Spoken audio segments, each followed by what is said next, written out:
বন্ধুরা, এইটা হচ্ছে শীতের টমেটম। এই শীতকালের টমেটম লাগানো হয়েছে।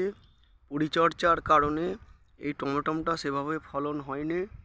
দেখতে পাচ্ছেন, এই যে শীতকালের টমেটমের বীজ ঠিকঠাক কালেকশান করা হয়নি বলে এরকম হয়েছে। টমেটম ভালো হয়নি।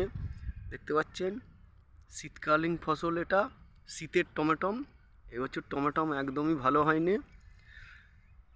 যারা যারা আমার চ্যানেলে নতুন তারা চ্যানেলটা অবশ্যই সাবস্ক্রাইব করে নেবেন, আর ভালো লাগলে ভিডিওটা অবশ্যই শেয়ার করবেন। এরকম চাষের বিভিন্ন রকম টিপস বা বিভিন্ন রকম ফসল আপনাদের দেখাবো।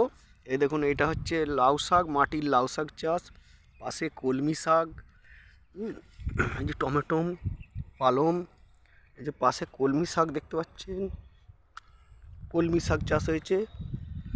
এই যে বিভিন্ন রকম ফসল নিয়েই আমার ভিডিও।